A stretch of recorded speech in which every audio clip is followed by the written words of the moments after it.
esta tarde a estudiar la palabra. Hay varios pasajes, hay concretamente 4 pasajes sobre los cuales vamos a basar el mensaje, el estudio que vamos a compartir en el día de hoy. Dos de esos pasajes que vamos a leer dentro de un rato se encuentran en la carta de Pedro, concretamente en la segunda carta de Pedro. Otro pasaje lo vamos a leer en Filipenses y otro pasaje en Colosenses. Repito, de los 4 textos que vamos a leer esta noche, 2 se encuentran en segunda de Pedro, 1 en Filipenses y 1 en Colosenses. Vamos a empezar con el primer texto de segunda de Pedro capítulo 1, segunda de Pedro capítulo 1, del versículo 19 al versículo 21. Son unas palabras, estos textos que yo he seleccionado esta noche para leer entre todos, son versículos que los he seleccionado con una intención. Primero, recordarles a ustedes muchas de las cosas que ya saben. Pero en segundo lugar, que no perdamos en ningún momento la paz, la confianza y nuestra seguridad en Cristo Jesús nuestro Señor. Amén. Y el primer pasaje nos dice así, que Pedro viene hablando de una serie de experiencias que él tuvo a título personal, pero al final, para los que no tuvimos esa experiencia de verlo, de caminar con él, de oír la voz del Padre avalándolo, tanto el día del bautismo como el día de la transfiguración, ¿verdad? Pues para los que no tuvimos esa oportunidad y para los que no fuimos testigos oculares de aquellas experiencias que sin lugar a dudas marcaron la vida de estos hombres, dice, tenemos también, aparte de esas experiencias que él está compartiendo, su testimonio personal, tenemos también la palabra profética más segura. Aquí está, la palabra de Dios, la palabra profética más segura. Y dice, a la cual hacéis bien, no es un error, no es pérdida de tiempo, no, hacéis bien ¿en qué? En estar atentos, como a una antorcha que alumbra en lugar oscuro. Fijaros el ejemplo que pone, como una antorcha que alumbra en lugar oscuro, hasta que el día esclarezca y el lucero de la mañana salga en vuestros corazones. Entendiendo primeramente esto, que ninguna profecía de la Escritura es de interpretación privada,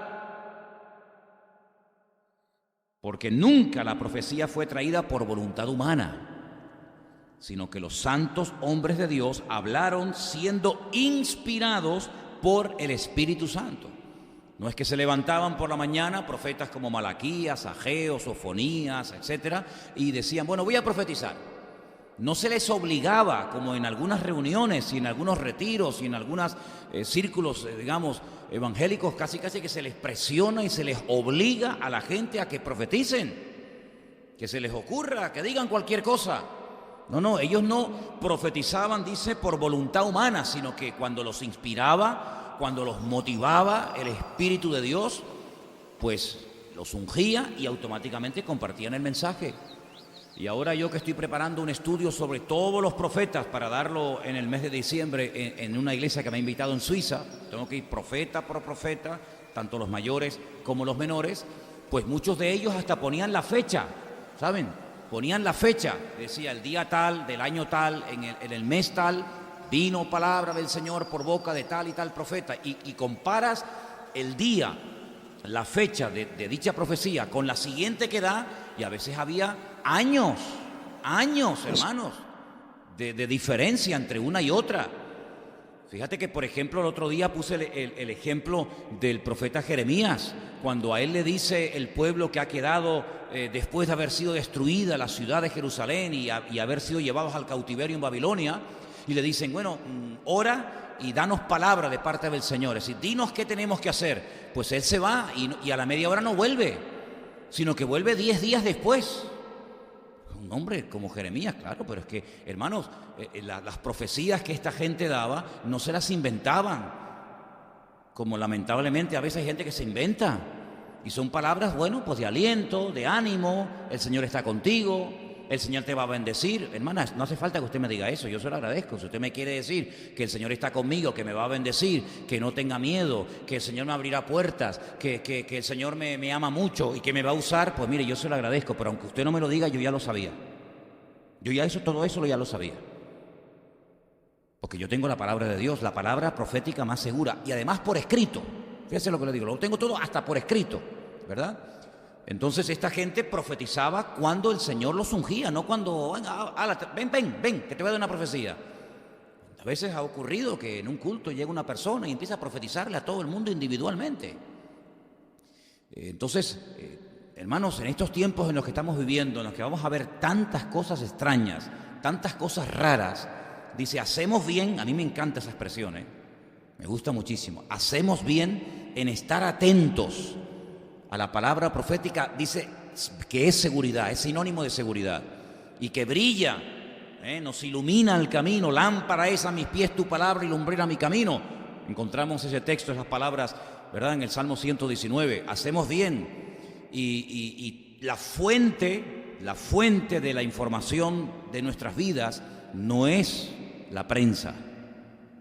La fuente de información nuestra no son las tertulias de televisión, de la radio. No, esa no es la fuente de mi inspiración ni la fuente de mi información. La fuente de mi inspiración y la fuente de la cual mana y fluye el conocimiento fidedigno, exacto y fiable a mi vida es la palabra de Dios. ¿Cuántos dicen amén? Las noticias que hoy aparecen en el periódico mañana las pueden desmentir. ¿Cuántas veces se han equivocado y han dicho, bueno, lo que ayer pusimos en el periódico o lo que ayer comentamos lo hemos contrastado y no eran realmente 1000 muertos, eran 10? O no fue realmente aquello, sino fue otra cosa. Entonces, no te olvides que en estos últimos tiempos, uno de los medios que más va a utilizar Satanás para traer desánimo, para traer temor, para traer dudas y para traer un montón de cosas negativas a nuestras vidas, van a ser los medios de comunicación. ¿Tú te acuerdas cuando Trump, este presidente de Estados Unidos, ganó las elecciones? ¿Tú te acuerdas cuántos programas, cuántas tertulias y durante cuántos días, tal vez semanas, nos estuvieron bombardeando acerca del peligro que este hombre iba a ser para el mundo? Lo que iba a pasar, que este es un loco que nos va a llevar a un disparate. Usted ponga la televisión hoy en día y prácticamente ni se habla de Trump. Bueno, en alguna ocasión y tal, pero no es como aquellos días previos a la elección, que era un machaqueo continuo en la 3, en la 5, en la sexta, por aquí, por allá, que este es un no sé qué, que este es un no sé cuánto, que Trump va a llevar al mundo a la ruina, que no sé qué. Pasó aquello y ya ni Trin, ni Tran, ni nada, ya nadie habla de Trump. ¿Se acuerdan cuando empezaron a bombardearnos con imágenes terribles de la guerra en Siria? Es muy difícil hoy en día encontrar un canal que se pegue tanto tiempo como en aquellos días hablando de la guerra en Siria. ¿Quiere decir que porque han dejado de hablar ya no hay guerra en Siria? Sí, esa es la tónica de los medios de comunicación. Cuando dejan de hablar de Siria, por ejemplo, es porque ya se solucionó el problema. ¿Y qué se va a decir ahora? Si ya no hay guerra, ya hay paz, ahora se han unido los que antes peleaban, ahora han entregado las armas, se quieren, se aman, Siria ha vuelto a florecer, se ha instaurado el orden. No, es que ya no interesa. Cuando nos caían todos los días con imágenes de los refugiados que venían de Siria, de Libia, era una y otra patera, y por aquí, y por allá, el niño que se ahogó, la madre que no llegó, el salvavidas que no era verdad, que no... Prácticamente ya no salen esas noticias. ¿Se acuerdan ustedes cuando fue la época de hablar de Venezuela? Todos los días, y que si la policía, y que si Maduro, y que si no hay comida, y que si los supermercados, y que se la manifiesta. ¿Se arregló ya el problema, ya todo está en paz y todo está en armonía? No, sino que simplemente pasaron a otro tema. ¿Cuál es el tema ahora? Cataluña. Yo estoy hasta el gorro, hermano, permítame. De verdad, es que estoy hasta el gorro. Pero es que yo no sé cuánto tiempo exactamente, pero yo creo que ya llevamos más de un mes. Mucho más de un mes, por la mañana, por la tarde, por la noche, por la mañana, por la tarde, por la noche, por la mañana. Repiten las imágenes. Hay imágenes que ya las han repetido hasta decir basta, decir, oye, pero no tienen otra cosa. Yo a veces pongo otros informativos. Oye, son informativos variados. Que el mundo no es Cataluña, mijo. Cataluña tiene 7 millones de habitantes, el mundo tiene 6.000 millones, 7.000 millones de personas. No hay nada más en el mundo, ya no se mueren los niños de hambre, ya no hay problemas en África, de epidemias, de virus, de guerras, ya no se habla de otras cosas, parece como que hay una obsesión. Hermanos, los medios de comunicación no son la fuente de nuestra información. Nosotros no podemos entrar en ese juego. La fuente de nuestra información dice aquí que es la palabra profética más segura, a la cual hacéis bien en estar atentos y en obedecerla y dejar que ella ilumine nuestra mente. Porque muchas veces las noticias que recibimos, más que informarnos, nos desinforman y nos predisponen en una línea o en otra. Claro, las tienen todas, las tienen todas. No tienen problemas con horario, no tienen problemas con frecuencias, ellos tienen la sartén por el mango. Por lo tanto, el creyente tiene que tener bien claro que si usted quiere saber lo que va a pasar, aquí lo tiene, por escrito. Y ahí usted va a encontrar frases como, por ejemplo, tengo aquí una pequeña lista de frases que a usted le va a sonar perfectamente. Dolores de parto. ¿Le suena o no? Jesús habló de los dolores de parto. ¿Que sufriría quién? La humanidad, la tierra. Dolores de parto. Es que para que nazcan los niños tiene que haber dolores. Si no hay dolor, el niño no nace. Esa es la señal de que el niño viene. Entonces los dolores no son para ponernos nerviosos, ni preocupados, ni para perder la paz, ni para dejar de dormir, ni para tener que tomar, en vez de una pastilla Tranquimacin, tomar 4. No. Los dolores de parto son las señales de que nuestro Dios viene pronto. Así que gloria a Dios por los dolores de parto, porque si no hay dolores de parto, Él no viene. Entonces, mira, cuanto más dolores de parto y cuanto antes termine esto, mejor que mejor. ¿No le suena la frase principio de dolores? ¿Le suena? Está en Mateo 24. Y esto es principio de dolores. Y uno dice, ¿qué es para el Señor principio de dolores? Terremotos, guerras, rumores de guerras, falsos cristos, falsos profetas. Eso es el principio. Entonces, ¿cómo será el final? Bueno, si ese es el principio y te asustas, imagínate si te cuenta el final, ¿verdad? Por lo tanto, nuestra fuente de información, nuestra luz, nuestra antorcha que alumbra en medio de la oscuridad es la palabra de nuestro Dios. ¿Cuántos dicen amén? De ella sale toda la información que mi espíritu, que mi vida necesita para no perder la paz. ¿Cómo me va a robar a mí la paz una televisión, hombre? ¿Cómo me va a robar a mí la confianza y el sueño 4 o 5 periodistas que van en una línea o van en otra? No, en absoluto, para nada. El otro texto que quería leer se encuentra también en 2 de Pedro, pero en el capítulo 3, del versículo 9 en adelante. Presta atención, hermanos, son versículos muy interesantes y que creo que vienen muy bien para este tiempo en el cual estamos viviendo. 2 de Pedro, capítulo 3, versículo del 9 en adelante. El Señor no retarda su promesa, según algunos la tienen por tardanza. ¿Le gusta ese versículo? Es buenísimo, ¿eh? Señor no, dice, Señor, estás tardando mucho. No. Señor no tarda nunca, Señor no retarda su promesa, dice, según algunos la tienen por tardanza, sino que es paciente para con nosotros, no queriendo que ninguno perezca, sino que todos procedan al arrepentimiento. Ahora, me llama la atención porque el versículo podía haber dicho, lo voy a leer mal, presta atención, o mírelo ahí en la pantalla. El Señor no retarda su promesa, según algunos la tienen por tardanza, sino que es paciente para con todos. Y eso no dice. ¿Con quién es paciente? Contigo y conmigo. Es paciente con nosotros. Así que si Él no ha venido, es porque todavía ve en nuestra vida áreas y aspectos en los que tenemos que cambiar. Entonces Él es paciente con nosotros. Así que la razón por la que todavía no ha venido es porque todavía en nosotros tiene muchas cosas que cambiar y hacer. Así que en cierto sentido podemos decir que nosotros estamos como, entre comillas, frenando, por decirlo de alguna manera, la venida del Señor. En cierto sentido sí, porque dice la Biblia que cuando Él venga, Él no viene a buscar una iglesia desmantelada, arruinada, dividida, peleada la una contra la otra, sino que Él viene a buscar una iglesia sin mancha y sin arruga. Y para eso hace falta entrar en el horno de Dios, para eso hace falta entrar en el taller del Creador, para que Él pueda planchar las arrugas que tenemos y para que Él pueda limpiar las manchas que tenemos. Y entonces en ese proceso que empezó desde el mismísimo día de nuestra conversión hasta que Él venga, todos estamos en este momento. Y por eso dice que Él es paciente para con todos. Él tiene paciencia contigo y conmigo y con todos y cada uno de nosotros. No es que se ha olvidado, no es que se está retrasando, no, sino que Todo lo hace con un propósito. Dios tiene todo bajo control. Todo, absolutamente todo, repito, está saliendo según lo que Dios quiere que salga. En Él no hay sombra de variación, en Él no hay injusticia, en Él no hay equivocaciones. Él jamás tendrá que pedirle perdón a ninguna iglesia, a ningún ministerio, a ningún hijo suyo, jamás. Él sabe lo que hace.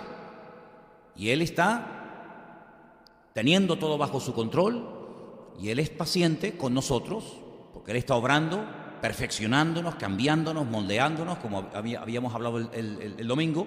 Y dice en el versículo 10, perdón, el 9, la última parte: no queriendo que ninguno perezca, sino que todos procedan al arrepentimiento. Todos tenemos que arrepentirnos de algo, o usted no. Porque si dice la palabra que Él está esperando que todos procedan al arrepentimiento, pues comencemos a arrepentirnos desde ahora mismo. Comencemos a arrepentirnos, seguramente de muchas cosas. Porque el día del Señor vendrá como ladrón en la noche. No es que Él sea un ladrón, sino que es un símil, es un ejemplo, ¿no? Será como ladrón en la noche.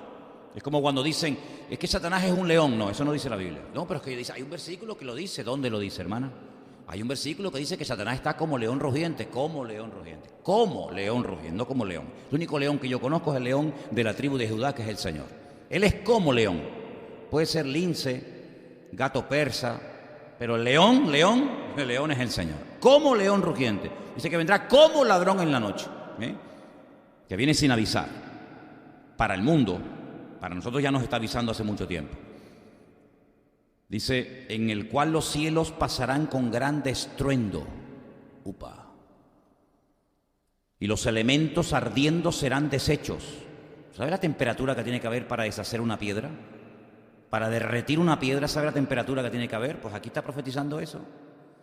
Aquí está profetizando que los elementos van a ser derretidos, arderán, y la tierra y las obras que en ella hay serán quemadas. Uy, cuántos edificios, cuántos monumentos, cuántas cosas de las cuales presume el hombre hoy en día van a ser destruidas. Me imagino la Estatua de la Libertad derretida, la Torre Eiffel, las murallas chinas, el Taj Mahal y tantas maravillas de las cuales presume el hombre. Dice que todo eso va a ser destruido, las obras de los hombres van a ser destruidas. Qué tremendo, ¿no? Los millones que se gastan a veces en edificios, en monumentos, en ciudades enteras, y todo eso lo va a arrasar el Señor, porque cuando Él venga, la gloria y la honra no se la va a llevar el hombre, solamente se la va a llevar Él, la obra genuina y tremenda que Él va a hacer. ¿Cuántos dicen amén?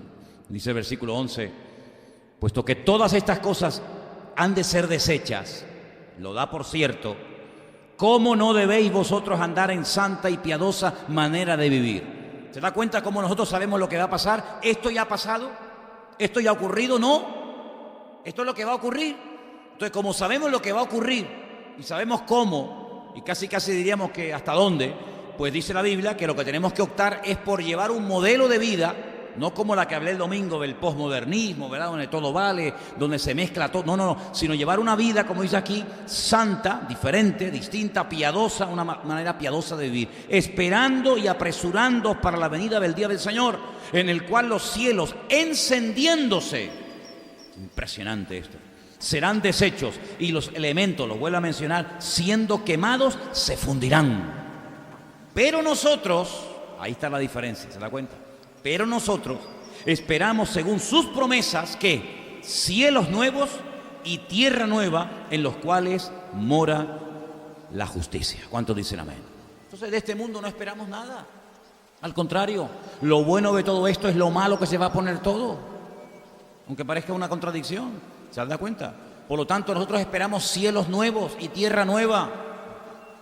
Nosotros no tenemos ese fanatismo, ¿verdad? Ese nacionalismo que nos lleva a odiar, a rechazar, a sentirnos superiores. No, porque nosotros tenemos otra expectativa de la vida. Nosotros vivimos en otra dimensión. Vivimos en el mundo, vivimos, lógicamente, pero no somos de este mundo. Me da igual vivir en España, en Venezuela, en Japón, en la China, en un continente. No, es que yo soy, bueno, algunos dicen ciudadano del mundo. Yo soy más que eso. Yo soy ciudadano del reino de los cielos. Yo no peleo por causas humanas, yo peleo por causas divinas y eternas, como es el Evangelio eterno del Señor Jesucristo. ¿Te das cuenta? Dice Filipenses precisamente esto, lo que estoy comenzando a decir ahora. El tema de la ciudadanía, uy, qué importante, ¿verdad? Filipenses, capítulo 3, verso 20. Qué gran verdad vamos a leer ahora.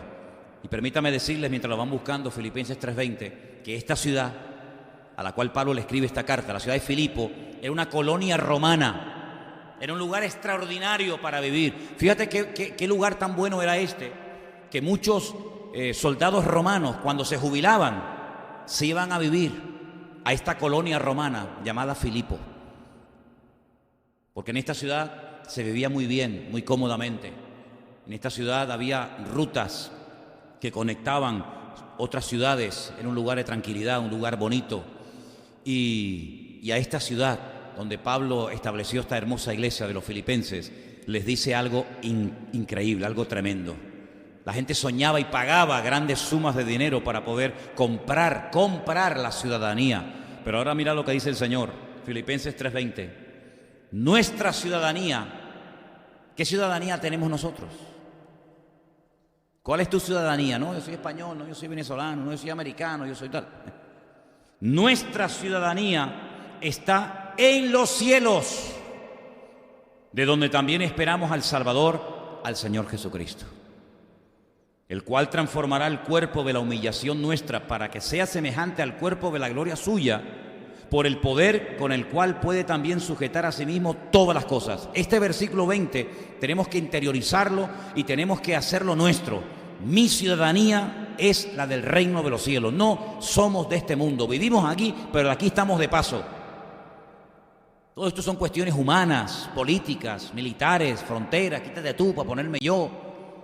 Estas cosas a nosotros no nos tienen que afectar ni poner nerviosos. Estamos aquí, tenemos que vivir en un sitio, evidentemente, y tenemos que tener un DNI, tenemos que tener un NIF, y tenemos que tener un pasaporte, tenemos que tener, sí, de acuerdo, son las leyes humanas, las respetamos siempre y cuando no vayan en contra de la Escritura, pero no nos olvidemos de que usted no puede dar la vida por una causa humana. O sea, ese patriotismo, ese nacionalismo ridículo que lleva a los pueblos a enfrentarse, a pelearse, a matarse, a odiarse, familias a enfrentarse y a pelearse y a guerrear, hermanos contra hermanos y primos contra primos. Eso es una locura, es un disparate. Nosotros los cristianos tenemos que estar por encima de esas historias. Dejemos eso a los del mundo, dejemos eso a los que no tienen a Dios, dejemos esas guerras inútiles a personas que no tienen las ideas claras. Nosotros no entramos en ese juego. Que se maten como perros si quieren ellos, conmigo no cuenten. Nuestra ciudadanía es la de los reinos, la del reino de los cielos. ¿Cuántos dicen amén?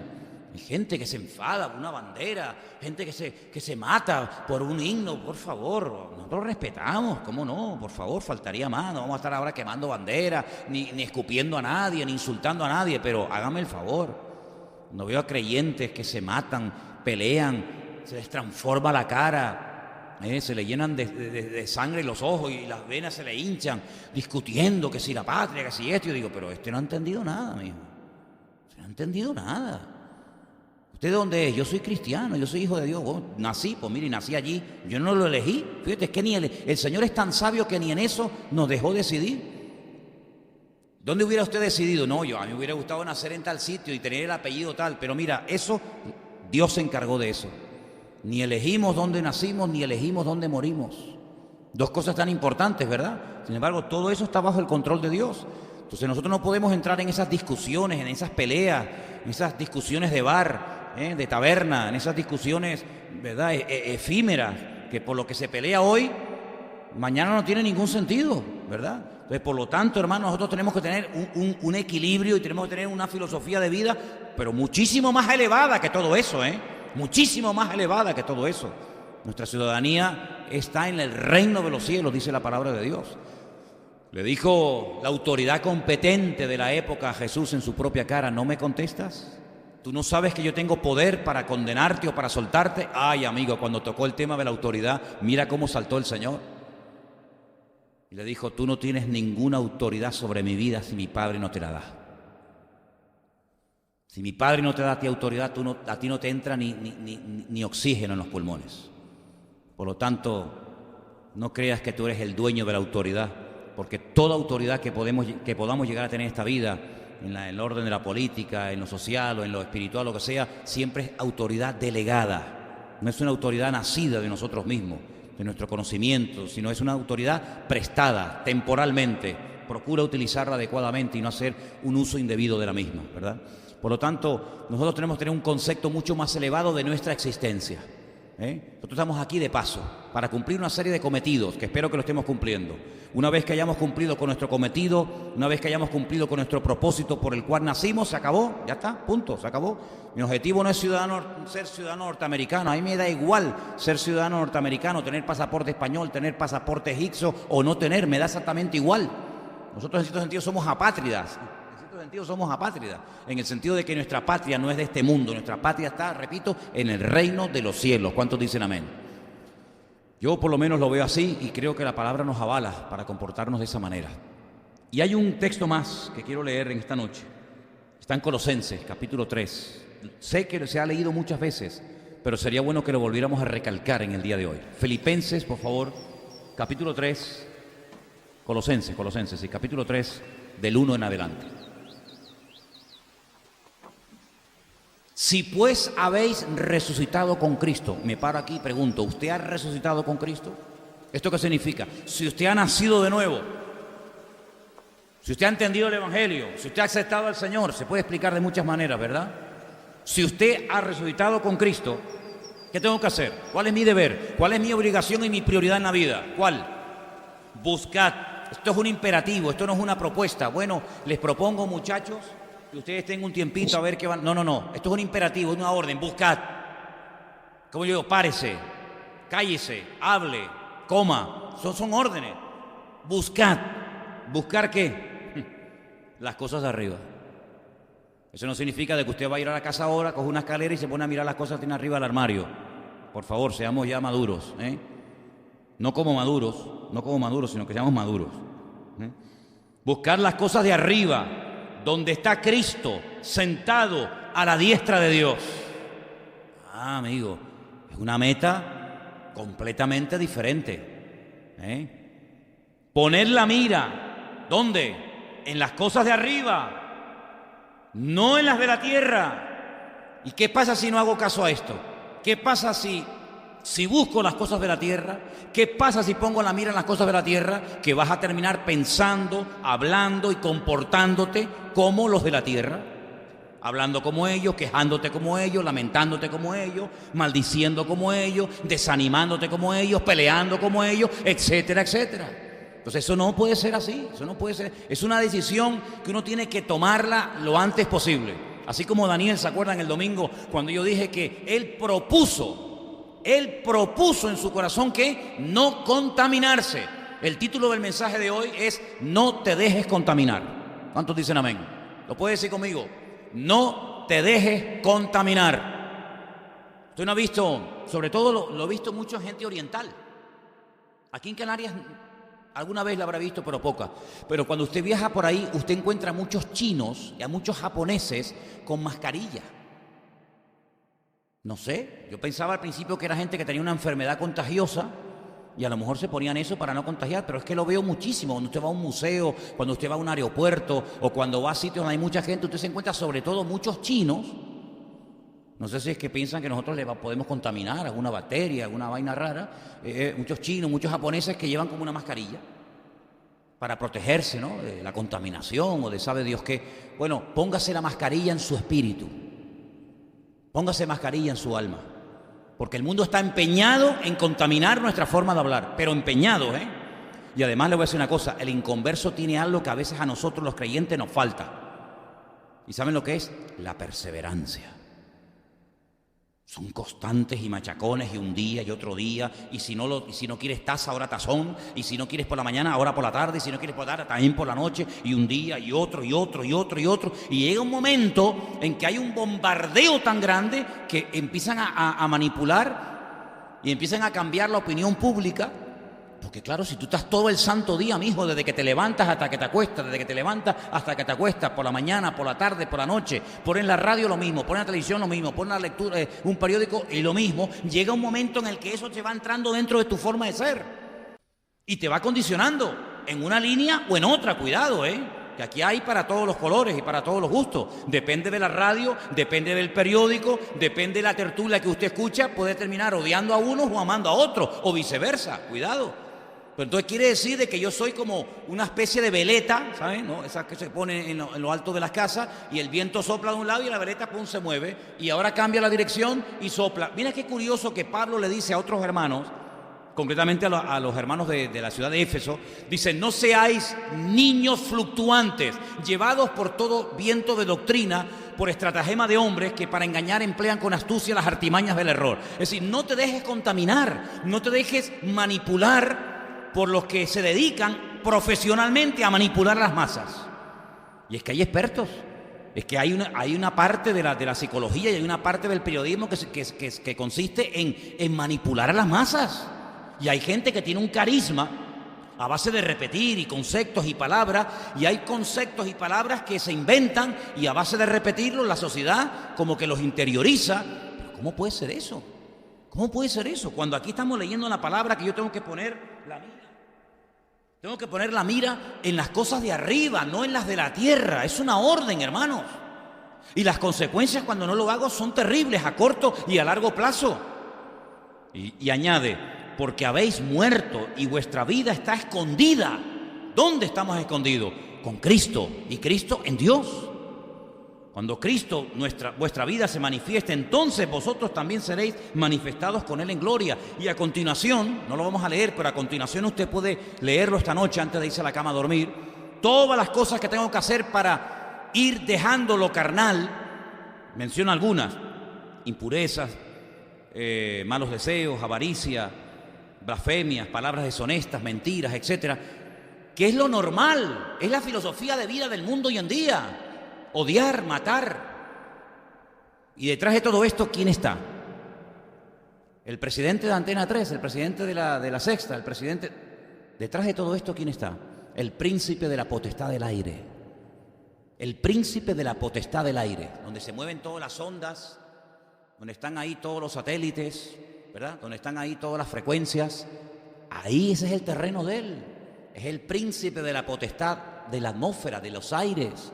Satanás, que Cristo, en esa capacidad tremenda que él tenía de, con pocas palabras, decir muchas cosas profundas, lo definió como un ladrón. Es un ladrón. Y un ladrón no viene nunca para bendecirte, para traer estabilidad emocional a tu casa. Un ladrón nunca viene para traer una alegría a tu hogar, viene para hacerte daño. Pero aparte de robar, el Señor añade dos adjetivos más todavía peores. Viene para robarte, para matarte y para destruirte. Oye, pero más claro agua, pero él también dice: pero yo he venido para todo lo contrario, para darte vida y vida en abundancia. Entonces hay decisiones que cada día tenemos que tomar, hay cosas que tenemos que seleccionar. Mira, ahora que hemos estado en la península, aquí gracias a Dios no se ve, y espero que nunca. Pero en la península, en algunas partes, hay autopistas de peaje. Es decir, que si no pagas, no pasas. Si quieres ir por esa autopista, tienes que pagar. Y entonces hay como unas cabinas, y hay momentos en los que la autopista pasa de 120 a 100, y de 100 a 80, y de 80 a 60, hasta que llega un momento en que es como un embudo, y tienes que pasar obligatoriamente por la ventanilla donde tienes que pagar. Puedes pagar con tarjeta, puedes pagar con moneda, puedes pagar con una tarjetita que se pega en el parabrisas del coche y es el telepase y automáticamente él lo lee y se levanta la valla y pasa. Pero sea como sea, tienes que pagar. Si no pagas, no pasas. No pasas directamente. Oye, a mí eso me sirve para decirles que en la vida nos vamos a encontrar en muchos momentos en los que yo tendré la responsabilidad personal delante del Señor y delante de mí mismo de decir: tú no pasas. Tú por aquí no pasas. Malos pensamientos, dice incluso Pablo a los filipenses. Dice: ustedes tienen que pensar en lo justo, en lo honesto, en lo verdadero, en lo que se puede en un momento determinado hablar en público. Pero todo lo que no es honesto, todo lo que no es verdad, todo lo que son chanchullos, todo lo que son medias verdades, todo lo que son medias... Él dice: en esto no pensad. En otras palabras, tenemos la capacidad y la obligación de decir: esto a mí no me conviene. El Señor no viene para decir este sí y este no, sino que Él vino y murió ¿por quién? Por todos. Vino a dar su vida absolutamente por todo. Y estamos viviendo unos tiempos en los que el mundo está tratando de crear parcelas y defender esas parcelas o esos terrenos a muerte. Y eso es muy peligroso. Eso es muy peligroso. Porque el cristianismo, fijaros, si ustedes estudian la historia de la iglesia, que ya tiene 2000 años, ya está bien, ya está bien. Los cristianos han vivido en regímenes comunistas como usted no se pueden imaginar, pero no cuando ya dejaron de ser comunistas, sino cuando empezaron, que es muy diferente el comunismo de hoy en día al comunismo hace 100 años atrás, 80 o 90, cuidado. Ya muchos están quemados de esa filosofía de vida, pero cuando arrancó, muchísimos cristianos estaban ahí. Y la iglesia ha sobrevivido hasta el día de hoy en regímenes comunistas, pero con una presión y una persecución terrible. Y no pudieron con ella. Y la iglesia, los cristianos, hemos vivido bajo dictaduras y bajo sistemas capitalistas y bajo sistemas socialistas, y hemos vivido bajo los faraones, y hemos vivido bajo los César de Roma, que se endiosaban y creían que eran hasta dioses, ya eso era el colmo, ¿no? Y hemos vivido en regímenes donde esto era un desastre, una anarquía, que esto era como una selva donde cada uno hacía lo que le daba la gana. Y tú te das cuenta de que los cristianos desde hace 2000 años han sobrevivido y han traspasado el testigo del Evangelio en cualquier régimen o en cualquier sistema. ¿Por qué? Porque se han mentalizado, porque es así, de que nosotros no somos de este mundo. Y tú te encuentras a un José, un creyente como la copa de un pino, con un nivel de santidad espectacular, te lo encuentras viviendo en el palacio con Faraón. Y te encuentras a Daniel en un reino de idolatría, de paganismo, de promiscuidad sexual y de libertinaje sin precedentes, como fue por ejemplo Babilonia. Y ahí estaba Daniel, marcando una diferencia, eso sí, cuidado, marcando una diferencia, dejándose respetar, aprovechando las oportunidades, pero él no salió a las calles a hacer manifestaciones, protestas, tirando piedras, quemando lo que hubiera que quemar de la época contra Nabucodonosor, sino al contrario, le daba testimonio a él y a Belsasar. Y ahí encontramos, por ejemplo, personajes como Ciro. Y bueno, ¿Ciro qué era? Bueno, Ciro era un rey pagano que en un momento determinado Dios lo utilizó. Como también en un momento determinado el Señor dice de Nabucodonosor: mi siervo. ¿Mi siervo? Sí, no, tú no te preocupes, ahora es mi siervo. Ahora es el látigo que yo voy a utilizar, el instrumento que yo voy a utilizar para corregirlas a ustedes, pero no se preocupen, Él también pasará por la ira y por mi trato, ¿verdad?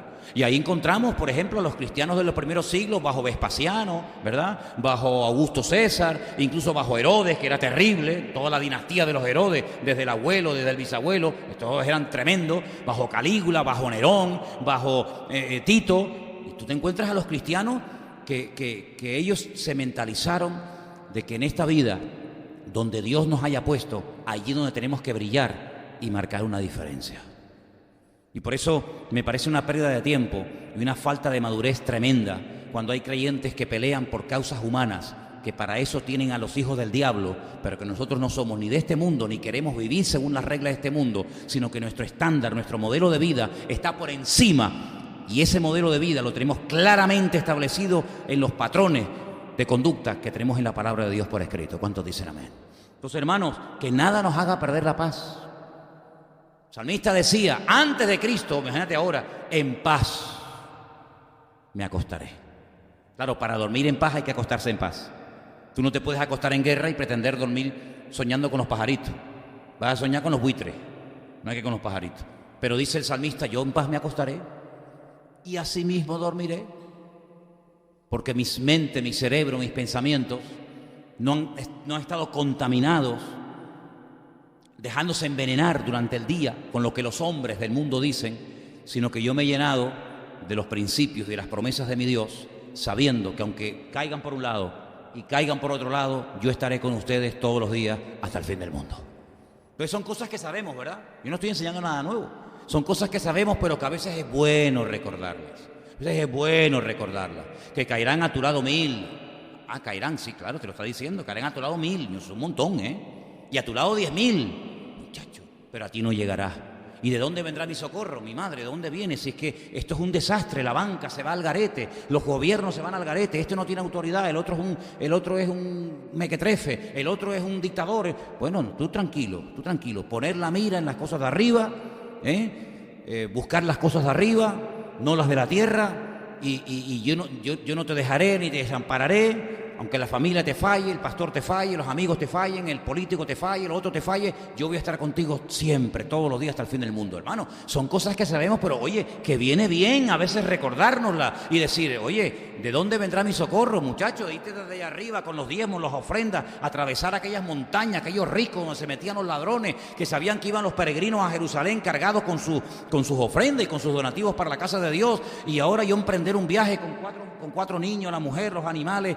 Dios mío, me coge la noche, no hay hoteles, no tengo GPS, no tengo móvil, no puedo llamar al 112, estoy perdido aquí. ¿De dónde vendrá mi socorro? Mi socorro viene del Señor, el que hizo los cielos y la tierra. ¿Te das cuenta? Y no dará tu pie al resbaladero, ni se dormirá el que te guarda. Y aunque acampen ejércitos alrededor de ti, tú no tienes que tener mal alguno. Yo soy tu luz, tu salvación, tu escudo, tu estandarte. Bueno, y me puedo pegar toda la noche.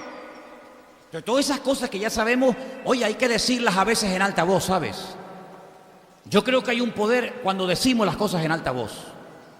Porque a veces están ahí, dice que con el corazón creemos, sí, creemos, pero con la boca confesamos. Y se confiesa para salvación. ¿Y salvación qué es? Es liberación, es vida, es abundancia, es decir, yo proclamo en alta voz lo que mi Dios me ha dejado por escrito. ¿Cuántos dicen amén? Eso es importantísimo, ¿saben, hermano? Eso es importantísimo. Y tenía algo más por aquí y lo quiero terminar diciendo dos cosas más. Mire. ¿Se acuerdan cuando tuvimos aquí a este hermano? No sé si él es de Costa Rica o de Honduras, de un país de esos es. ¿Se acuerdan cuando tuvimos al hermano Renan Carías? O Renan Carías, ¿no? Carías o Carías, o Carías, ¿no? Carías no. Carías, ¿no? ¿Se acuerdan cuando estuvimos? ¿Se acuerdan que él cantaba una canción que tiene una historia? Paz en la tormenta. ¿Se acuerdan ustedes aquella? Hoy yo he tenido todo el día en la cabeza, o momentos del día, esa canción en la cabeza. Paz en la tormenta, paz en la tormenta. Y veía en mi mente, imaginándome al Señor Jesucristo atravesando la tormenta. No en el Queen Elizabeth. No. No en un crucero de estos que llegan aquí al muelle y te quedas así. Dices, madre mía, pues se vive ahí adentro mejor que en cualquier casa. Eso es una pasada cómo se vive ahí adentro. No. En una barca, ahí apretuñados, sin luz, sin nada, entrando las olas, donde los marineros, que son los que tienen que transmitir. ¿Tú te imaginas a un capitán de un avión corriendo por todo el pasillo de un avión y dice, ¡ay, que se mueve mucho ahí! ¿Tú te imaginas si eso es lo que me transmite el capitán? Pues si tú eres el capitán y tienes miedo, ¿a dónde voy yo? O el capitán de un barco vomitando por la borda diciendo, es que el capitán está fatal, dice que ya no aguanta más. Durmiendo en la barca en medio de la tempestad. Yo veo en la Biblia a dos personas durmiendo en un barco en tempestad. ¿Tú los ves también? Yo veo a dos personas en la Biblia durmiendo en plena tempestad. Veo a uno que se llama Jonás, Jonah, que significa en hebreo paloma. Y veo al Señor Jesucristo durmiendo en la tempestad. El barco de Jonás era mucho más grande, porque dice que iban marineros, y se ve que era un barco muy grande porque iba en fin, cruzaba todo el Mediterráneo, iba desde Jaffa o desde Jope y venía en rumbo, digamos, a España. Luego era un barco grande, pero iba en tempestad y él se quedó dormido. Y veo al Señor Jesucristo en una pequeña barca que también se queda dormido. Los dos se quedan dormidos, pero mira la diferencia. Uno se queda dormido porque va en rebeldía y quiere huir de la realidad. No quiere aceptar la realidad. El otro va en obediencia y va con la paz, porque Él es la paz personificada, y va tranquilo porque las Escrituras, la palabra profética más segura a la cual hacéis bien en estar atentos, decía que cuando viniera el sagrado y bendito Mesías, moriría crucificado, no ahogado. Por lo tanto, si la palabra dice que yo voy a morir crucificado, aunque se traspasen los montes al corazón del mar, mi corazón no temerá, porque yo no voy a morir en esta tempestad, sino que yo nací para morir crucificado. Por lo tanto, me voy a echar una siesta y déjenme en paz. Si la Escritura hubiera dicho que el Mesías moriría ahogado, ay amigo, permítame la expresión, pata pa' que te quiero. Pero como las palabras del Señor decía que iba a morir crucificado, yo puedo dormir tranquilo. Hombre, me mojaré. Puede ser que la barca se bambolee, pero yo no voy a morir.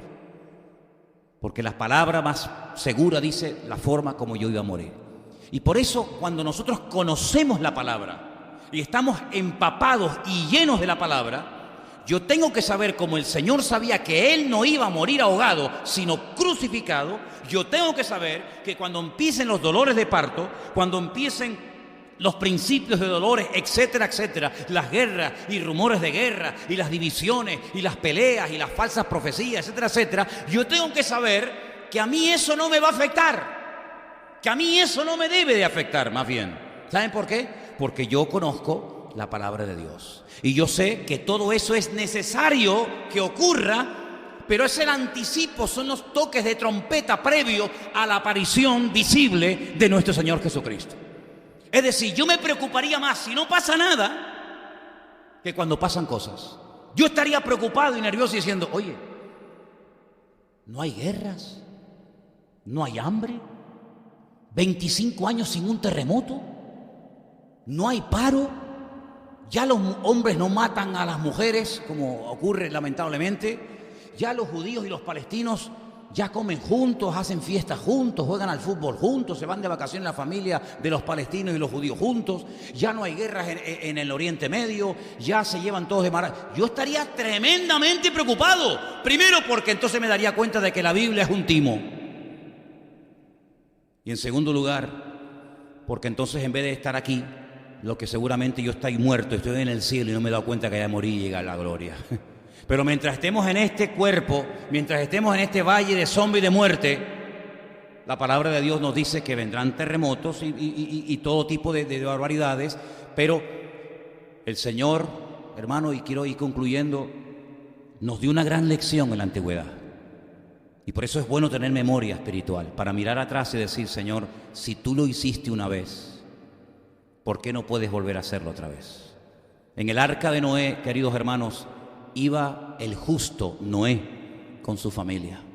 Todos fuera murieron ahogados, todos fuera perdieron la vida, pero ellos, a pesar de que el arca la construyó en un sitio y apareció en el quinto pino y se movió y hubo tempestad y estuvo 1 año y pico entero sin salir del arca allí metido, él logró sobrevivir, y gracias a la confianza, a la fe y a la obediencia de aquel varón de Dios y sus hijos, tú y yo estamos aquí en esta noche. Así que gracias a la obediencia de otro hombre, nosotros hoy en día podemos disfrutar de la vida y estar en este lugar alabando a nuestro Dios. ¿Qué te parece? Así que ya el Señor lo hizo. Vino un diluvio, vino un caos, una destrucción mundial, universal. No una cosa regional, no una cosa de una provincia o de una comunidad. No. A nivel mundial, la destrucción, la aniquilación de la humanidad. Noé con su familia se salvó, bendito sea Dios. En Egipto, el río Nilo en sangre, plagas, epidemias, muerte, el ganado se muere, úlceras, plaga de todo, de piojo, de mosca, de rana, de todo. Tinieblas en la casa de los faraones, luz, salud y presencia del Señor en la casa de su pueblo Israel. Hermanos, ¿no nos ha dado ya suficientes indicaciones nuestro Señor a lo largo de la historia de la humanidad para mostrarnos que cuando peor se ponen las cosas, por ejemplo el diluvio, por ejemplo la destrucción de Sodoma y Gomorra, por ejemplo la situación del pueblo de Dios en Egipto, etcétera, etcétera, etcétera, el Señor siempre ha actuado de una forma sobrenatural, protegiendo y salvando a su pueblo? Hermano, pero sí, es que todos los momentos más duros de la historia bíblica, Dios siempre ha estado. Oye, ¿alguno de ustedes le haría ilusión dormir esta noche en una cueva llena de leones hambrientos? Es que es muy bonito verlos en el zoológico, es que es muy bonito verlos de lejos. No, pero esta noche nos van a meter a todos en un foso lleno de leones que llevan 3 semanas sin comer, que tienen más hambre que los perros de un hippie. Amigo, allí se hizo visible la protección del Señor. En el momento más duro de la vida de Daniel, que no fue la deportación, la deportación era un chiste en comparación con lo que pasó esa noche ese hombre, pero allí estaba el ángel del Señor, dice que les tapó la boca. les tapó la boca a los leones. Impresionante. Y no se hizo visible el Señor cuando se llevaron a José con una injusticia en un juicio, que aquello no era ni juicio ni nada, que era un simulacro, aquello una tomadura de pelo, y lo meten en una mazmorra, sin familia, sin comida, sin agua. Fíjate que uno de los salmos dice que pusieron sus pies y sus manos apresadas al cepo. Lo encadenaron. Un salmo lo leí, otro dice, uy, fíjate, en Génesis no lo dice, pero en los salmos dice que le pusieron cadenas en sus manos y en sus pies. Y dice la Biblia, pero el Señor estaba con José.